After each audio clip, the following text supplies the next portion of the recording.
meninggalkan Aceh, tidak perlu dijatuhkan granat, cukup dengan merusak anak-anak mudanya. Rupanya teriakan itu keluar karena yang di depan ini berdiri.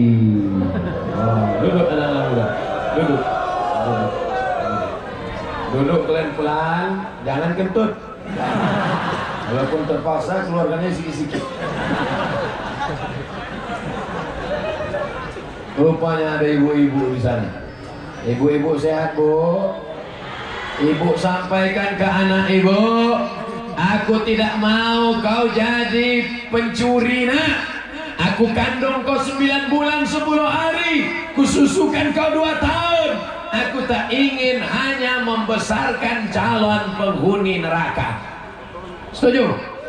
Ceramah Ustaz Somad mungkin tak mereka dengar, tapi kata-kata ibu masuk ke hati mereka, sampai ke otak mereka, masuk ke tulang sumsum mereka. Mereka amalkan ucapan ibu. Kalau mereka selamat dari narkoba, telinga mereka tidak dipasang anting, mereka sehat giginya, sehat dadanya, insya Allah mereka bisa jadi polisi dan tentara. Betul? Mereka akan menolong agama Allah dengan segenggam kekuasaan. Ustaz Abdul Somad bisa ceramah di tempat ini diusir, di tempat ini tak dikasih izin, tapi di tempat ini bisa ceramah. Kenapa? Karena rupanya ada orang-orang yang punya segenggam kekuasaan dipakai untuk menolong agama Allah. Takbir! Berkuasa tidak pernah dipakai menolong agama Allah. Untuk apa? Mubazir. Betul? Hai pemimpin-pemimpin bangsa, anggota legislatif, anggota DPD, Bapak Bupati, Bapak Gubernur, Pak Wali Kota tak usah disebut ada di sini. Pakailah jabatanmu, kekuasaanmu, menolong masjid, menolong fakir miskin, menolong penggali kubur, menolong guru mengaji, menolong daya, menolong potong pesantren. Karena kalau sudah pensiun tak ada gunanya. Betul? Udah pensiun dan menggeletar tangan baru nanya, Ustaz, apa yang bisa kulakukan Pak Ustaz? Bapak tanda tangannya masih laku? Enggak Pak Ustaz, baca Yasin aja lah Pak. Nunggu malaikat maut datang. Ketika kau ada jabatan, ketika kau ada kekuasaan, kemana kau 5 tahun yang lalu? Kemana 10 tahun yang lalu? Alhamdulillah, hari ini anak-anak muda sedang diperlihatkan. Anak muda mesti berhasil menjadi entrepreneur, businessman. Mudah-mudahan anak muda yang datang malam ini semuanya bisa bangun masjid sebelum mati. Kalian mesti kaya. Jangan dengarkan orang yang ceramah mengatakan Nabi Muhammad itu miskin melarat, Nabi Muhammad itu kaya raya. Mana buktinya Nabi kaya raya? Nabi menikahi Khadijah umur 25 tahun. Maharnya, kata Dr. Safi Antonio dalam buku Ensiklopedia Ekonomi Islam, mahar nikah Nabi dengan Khadijah 1 miliar. Masya Allah, kata mereka, kami nanti gimana mau nikah? Tolong ceramahnya jangan dipotong. Tujuan saya mau cerita ini supaya kalian rajin berusaha. Ini tujuan ceramah saya mengatakan Nabi Muhammad menikah maharnya 1 miliar. Itu tujuannya supaya kalian rajin berusaha. Adapun untuk calon-calon mertuanya, kalian nikahkan anak kalian dengan mahar mengajarkan surat Ar-Rahman. Setuju? Yang bilang setuju bukan anak mudanya. Yang bilang setuju itu orang tuanya. Sekarang saya ulang, anak-anak mudanya, siapkah kalian menyiapkan mahar seperti Nabi 1 miliar? Orang tuanya, siapkah kalian menerima menantu-menantu kalian ini dengan mahar mengajarkan surat Ar-Rahman? Sama yang jawab. Jangan sampai salah pasang ayat. Supaya berapa? 20 mayam. 1 mayam 3 gram, 10 mayam 30 gram, 20 mayam 60 gram, 1 gram 500 ribu kali 60, mau lama tuh. Tapi insya Allah Allah akan mudahkan rezeki kalian anak-anak muda insya Allah. Saudara yang dimuliakan Allah Subhanahu wa taala, perempuan yang paling baik siapa? aqalluha mahran, perempuan yang paling murah maharnya. Bahkan ada seorang perempuan ditanya oleh Nabi SAW, mau kau menikah dengan dia? Ya, ya Rasulullah. Nabi bertanya kepada laki-laki itu, kam hafizta minal Quran, berapa kau hafal Quran? Laki-laki itu menjawab, suratu kada wa suratu kada wa suratu kada wa suratu kada, surat ini, surat ini, surat ini. Langsung dinikahkan Nabi. Apa kata Nabi? Zawwajtukaha bima ma'aka minal Quran, kunikahkan engkau dengan dia dengan mengajarkan beberapa surah dari Al-Quran. Insya Allah anak-anak muda kita duitnya banyak, emasnya banyak, kerjanya mapan, tapi juga mereka hafal Al-Quran. Idza ja'akum man tardawna dinahu, kalau anak-anak muda ini datang ke rumahmu, ternyata kalau mikrofon mahal tuh gitu.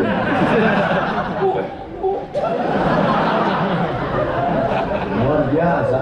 Kalau mereka takut pula, saya ceramah kuat-kuat, pelan-pelan aja lah.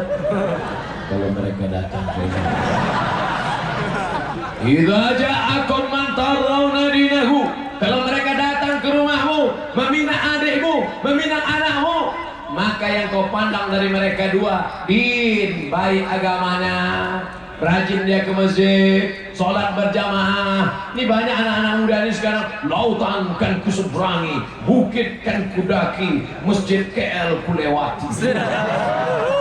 Masjid harus kau datangi dengan sholat berjamaah. Laki-laki yang perkasa, bukan yang bertato. Laki-laki yang perkasa, bukan yang berotot tegap. Laki-laki yang perkasa, bukan yang kumis melintang. Laki-laki yang perkasa adalah laki-laki yang sholat berjamaah di masjid. Betul? Ini laki-laki perkasa, tegap, bertato, salaman sama kiai, salaman sama abi, salaman sama abu, salaman sama ustaz. Kalau salaman nangis pula tu. Oh, kata abu, kata abi, kata tengku, jangan nangis, saya mau cepat pulang. Iya, nangis. Kau nangis kenapa? Rupanya kumis tersangkut ini.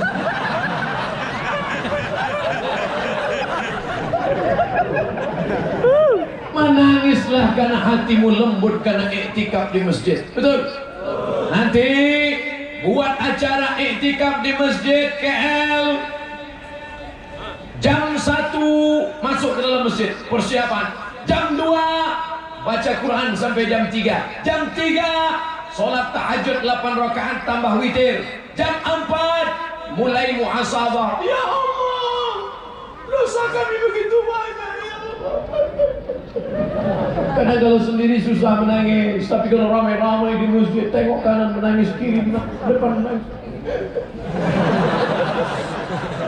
Tidak perlu pergi lagi ke Jawa, tidak perlu datang lagi ke Sentul. Dulu mendatangi almarhum Ustadz Arifin Ilham, sudah ada Ustadz kita di sini, Ustadz Arifin Ilham versi Aceh. Bangga apa tak bangga kita? Ada beliau membawa zikir anak-anak muda. Ya Allah, kami banyak silap dan salah, ya Allah. Ajak anak-anak muda berzikir, ajak anak muda muhasabah. Menjelang sholat subuh, barulah kemudian persiapan sholat subuh. Selesai sholat subuh, baru kemudian pengajian subuh. Habis itu barulah main bola. Anak-anak muda harus dibawa main bola supaya badannya sehat. Allimu auladakum was-sibaa, ajarkan anak muda itu berenang, warimaya, memanah, warukubal khail, menunggang kuda. Turun hujan. Hujan air biasa, hujan batu aja kita nggak lari, betul? Saya lari.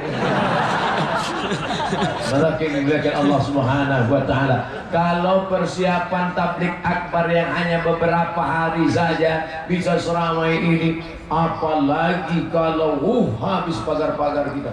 Tolong yang duduk di pagar jangan bawa sepatu ke atas, payah ngeceknya nanti. Saudara yang dimuliakan Allah Subhanahu wa Ta'ala, siapa yang bisa mengumpulkan orang umat Muhammad sallallahu alaihi wasallam sebanyak ini kalau bukan kuasa Allah? Betul? La haula wala quwata illa billah. Jangan angkuh, jangan sombong. Yang muda jangan sombong, yang tua jangan putus asa, yang sehat jangan angkuh, yang sakit jangan sampai berhenti beramal soleh. Yang sanggup sholat berdiri, sholat berdiri. tak sanggup sholat berdiri, baca Quran dulu. Tak sanggup baca Quran, pejamkan mata, berzikir dan bertasbih. Tak juga sanggup berbaring, biar kami sholatkan.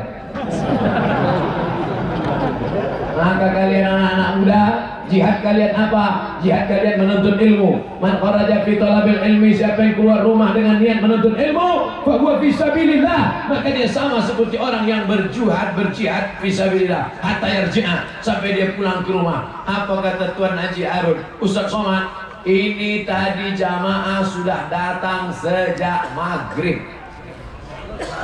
Hah? Asar. Kalau kalian datang asar berarti salah jadwal.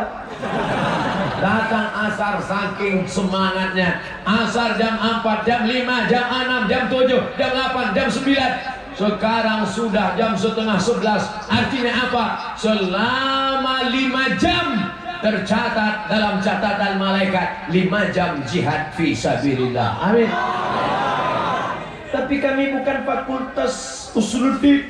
Kami tidak belajar tafsir dan hadis. Kau belajar apa? Belajar sains dan teknologi. Sains dan teknologi juga adalah jihad fisabilillah. Betul? Kok betul? Fakultas apa kau? Sains dan teknologi. Apa kerja sains teknologi? Merekam pakai kamera. Malam ini Abdul Somad ceramah, yang menonton, yang menyaksikan kira-kira ada berapa ribu orang? 10.000. Oh, kita anggaplah 10.000 lengkap sama kiroman katibin, rocky sama jin, sama tuyul-tuyulnya, lengkap semua 100.000. Amin. Malam ini yang mendengarkan pengajian Ustaz Somad di Masjid KL Banda Aceh hanya 100.000 orang. Itu pun sudah dihitung yang goib dan yang nyata.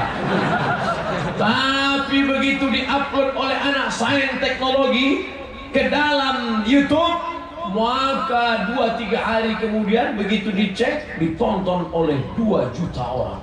Wow. Jangan lupa subscribe, like, and share. Artinya apa?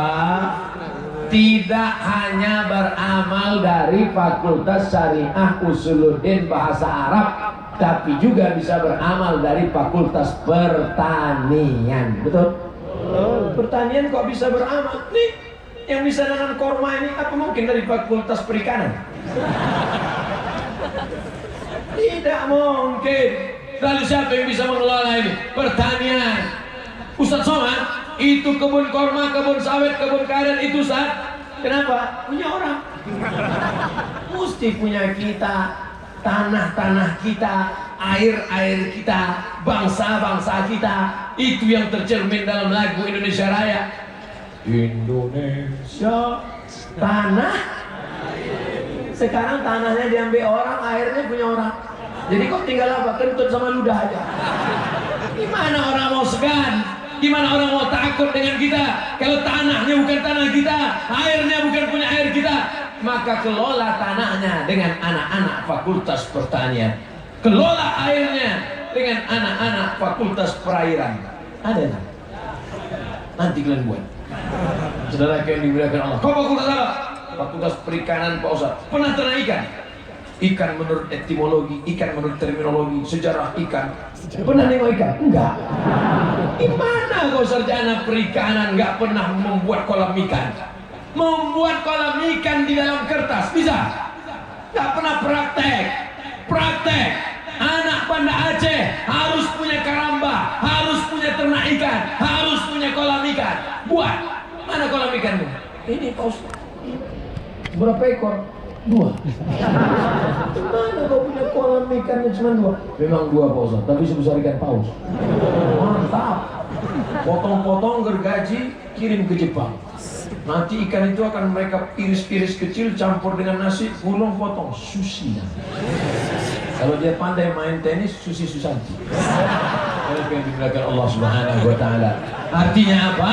Anak Fakultas Pertanian. Lanjutkan. Pak Ustaz, otak saya cerdas, saya sanggup kuliah, tapi orang tua tak mampu. Tanggung jawab siapa itu? Pemerintah memberikan beasiswa, maka segenggam kekuasaan di tangan, buat tanda tangan. Memberikan beasiswa bagi anak yang hafal Quran gratis selesai S3. Setuju? pilihlah orang-orang yang memperjuangkan orang-orang penghafal Quran. Itulah yang akan menolong, itulah yang akan menerangkan kubur makammu, itulah yang akan membuat kau lapang di dalamnya. Daripada didoakan Allahumma ausi' madkhalahu, lapangkan liang kuburnya, tapi dia tak pernah berbuat kebaikan. Lalu dikabarkan saat melepas jenazahnya, mari kita lepas jenazahnya ke tempat peristirahatan yang terakhir. Kata siapa? Kata siapa istirahat terakhir? Malaikat sudah menyiapkan hammer, martil. Masuk, masuk. Untuk masuk ini kau bilang istirahat terakhir. Sekali pukul martil malaikat Munkar Nakir masuk ke dalam lubang kubur, tembus ke lapisan 7 ke bawah, dimunculkan lagi ke atas, dipukul lagi. Yang di atas, datanglah anak menantu cucu pakai kopi hitam, baju hitam, kain hitam, kacamata hitam, rombongan Men in Black. Tak pandai pula membacakan Al-Fatihah, tak pandai pula membacakan Allahumma fir lahu warhamhu, tak pandai pula membacakan Assalamualaikum ya alal kubur. Dibukanya HP, dicarinya MP3 Yasin, langsung mohon maaf ya kek, kau dengarkan aja. Lelaki yang dimuliakan Allah Subhanahu wa taala.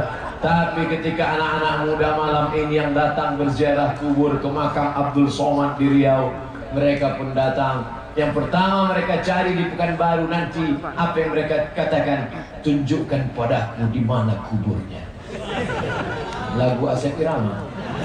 Sampai di kubur Abdul Somad mereka pun bacakan Bismillahirrahmanirrahim Yasin wal Qur'anil Hakim. Kira-kira saat itu Abdul Somad bangga atau tak bangga? Bangga. Kenapa Ustaz bangga? Apa yang menjadi kebanggaan sebagai Ustaz? Menjadi kebanggaan sebagai Ustaz bukan viewer, follower, kecil itu semua saudaraku. Yang akan menjadi kebanggaan adalah ketika kita sudah mati, tak dikenal oleh zaman, dilupakan oleh orang, tapi doa anak-anak muda tetap mengalir. Dari tatapan anak-anak muda ini, saya tidak putus asa sedikit pun. Boleh kalian putus asa karena anak muda sudah kena HIV/AIDS. Boleh kalian putus asa karena anak muda sudah kena game online. Hitam mata anak muda macam vampir, gara-gara rusak matanya, tak tidur-tidur malam. Tapi anak-anak muda di Banda Aceh masih lagi mengaji pengajian, dan malam ini tak ada satupun